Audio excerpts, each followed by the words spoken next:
fervendo, mas de explicar que começou a relampejar e a trovejar sem haver nuvens no céu. E João não morreu, nem se queimou. Então tiraram ele de dentro da vasilha de azeite e exilaram-no na ilha de Patmos, no mar Egeu. E pensavam assim que ele morreria lá de inanição, fome, sede, porque a ilha não tinha água potável, também não tinha alimentação, e não era uma ilha habitada na época, era cheia de animais peçonhentos. Mas foi lá na ilha de Patmos que Deus lhe deu a revelação do Apocalipse. Quer dizer, atentar contra a crente é perder o tempo. É verdade? É perder o tempo.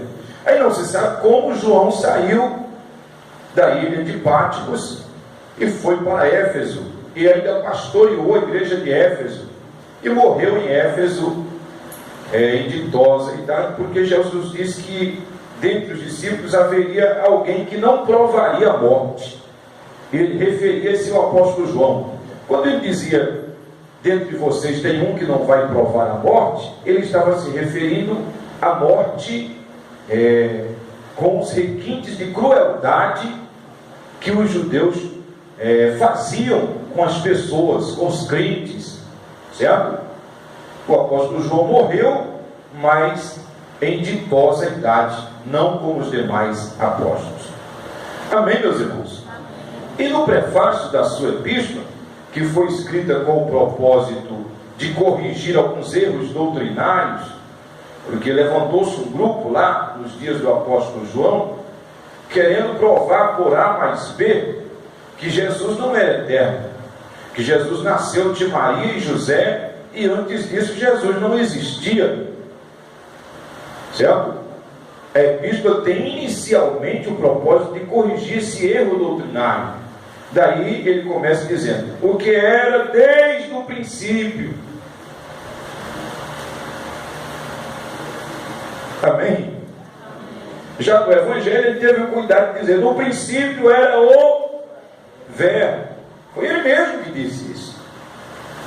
E o Verbo estava com Deus. E o Verbo era Deus. O que era desde o princípio, o que vimos com os nossos olhos. Eu não estou falando, queria dizer ele, de uma história que eu ouvi, não. Eu estou falando do que eu vi, que vimos com os nossos olhos, o que temos contemplado e as nossas mãos tocaram. Aleluia, a palavra da vida. Se eu vi, eu testemunhei, eu toquei nele. Amém, meus irmãos? Ele é desde o princípio, como o próprio Jesus disse, antes que Abraão existisse, eu sou. Glória a Deus. Isso fala da deidade de Cristo. O próprio Jesus disse, eu e o Pai somos um. Glória a Deus. Então, ele prossegue dizendo, porque a vida foi manifestada. Quando ele usa a palavra vida aqui, ele está falando de Jesus. Porque a vida foi manifestada, Jesus. Que Jesus disse, eu sou o caminho, a verdade e a vida. Porque a vida foi manifestada e nós a vimos. E testificamos dela e vos anunciamos a vida eterna, que estava com o Pai e nos foi manifestada. Quer dizer, quando Jesus nasceu, ele se manifestou. Ele existia de forma espiritual, mas não tinha se manifestado. Então, quando ele se humanizou, foi a sua manifestação. E ele prossegue dizendo, e o que vimos e ouvimos, isso vos anunciamos, para que também tenhais comunhão conosco. Ele queria dizer o seguinte, esse grupo que está pregando aí, que ele não é eterno, não tem comunhão com a gente. E para que eles tenham comunhão conosco, para que acabe essa divisão entre eles e nós, é preciso que eu ensine essas coisas para eles. Amém, meus irmãos? Então, o primeiro propósito foi corrigir um erro doutrinário. O segundo propósito, para que houvesse comunhão entre um grupo que estava se formando e a igreja existente. Glória a Deus. Que vimos e ouvimos, e isso vos anunciamos, para que tenhais comunhão conosco, e a nossa comunhão é com o Pai e com o seu Filho Jesus Cristo. Então, além de corrigir o erro doutrinário, ele queria ensinar que era preciso a igreja ter comunhão uns com os outros, e comunhão com Deus, o Pai, e comunhão com o seu Filho Jesus Cristo. Ok, meus irmãos? Comunhão. Eu queria falar justamente desse assunto nessa noite. Comunhão. Eu escrevi aqui porque fala, o grande teólogo americano falava, já passou para o senhor, Orland Boyer. Ele falou o seguinte: comunhão é participação em comum em crenças e ideias. Comunhão é participação em comum em crenças e ideias. Quer dizer, é quando um grupo de pessoas tem a mesma crença, é quando um grupo de pessoas tem a mesma ideia. Essa ideia e essa crença é algo comum entre elas. Amém, meus irmãos? É isso aqui que fala o Boyer, que é o autor da melhor enciclopédia bíblica que eu conheço. Certo? Então, comunhão é também união. Não se pode conceber gente em comunhão sem ser unida. Nem sempre união é comunhão. Certo? Tem gente unida pela lei, mas que não tem comunhão. Às vezes o casamento uniu, mas ele não tem comunhão com a mulher não tem comunhão com ele. Então nem sempre união é comunhão, mas sempre comunhão será união. Amém, irmãos? Um povo unido é um povo que vive em comunhão. E ele diz que a nossa comunhão é com Deus. Quem tem comunhão com Deus aqui? Quem tem comunhão com o seu Filho Jesus? Quem tem comunhão com o Espírito Santo? Glória a Deus. Se você tem comunhão, você vive unido com. Certo? E eu cito aqui exemplo de comunhão com Deus. Moisés. Fala para o colega, Moisés é um exemplo. Não, eu estou acreditando que ninguém tem jejum, todo mundo comeu hoje.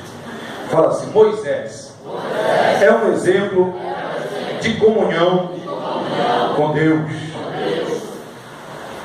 Por que ele é um exemplo de comunhão com Deus?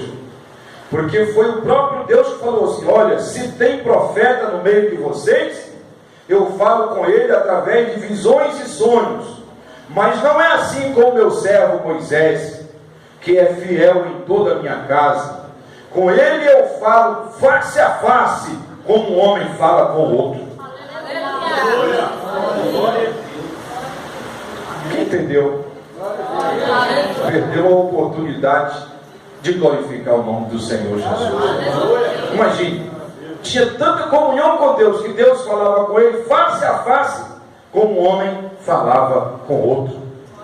Coisa impressionante. Moisés que ele ouvia a voz de Deus na nuvem, porque ele era o líder de uns 3 milhões de pessoas entre o Egito e a terra prometida, e ele ia conduzindo o povo, e Deus se manifestava na nuvem. Deserto sem nuvens, mas sobre o povo de Deus tinha uma nuvem, e essa nuvem protegia o povo do calor do deserto, que chega a dar 50 graus ao meio-dia. A areia chega a fumaçar de tanto calor. As pedras fumaçam literalmente de tanto calor. Meio-dia, 50 graus. Mas uma nuvem estava protegendo. E a Bíblia diz: Deus estava na nuvem. Quando a nuvem parava, Moisés parava. E os 3 milhões de pessoas paravam. E quando a nuvem decolava, Moisés tocava uma trombeta. E o povo todo dizia: é hora de partir. E seguiam Moisés, e lá vai a nuvem. Quando chegava a noite, ia entardecendo, o crepúsculo chegava, aquele intervalo entre dia e noite, a nuvem se convertia em fogo. Agora, ao invés de uma nuvem, tinha-se uma coluna de fogo. Aleluia! E da nuvem, Deus falava com Moisés. Esse negócio de ouvir Deus falar chama-se comunhão. Só ouve Deus falar quem tem comunhão com Deus. E eu pergunto para os irmãos: Deus morreu? Sim ou não? Não, Deus está vivo. Porque Deus não é mortal.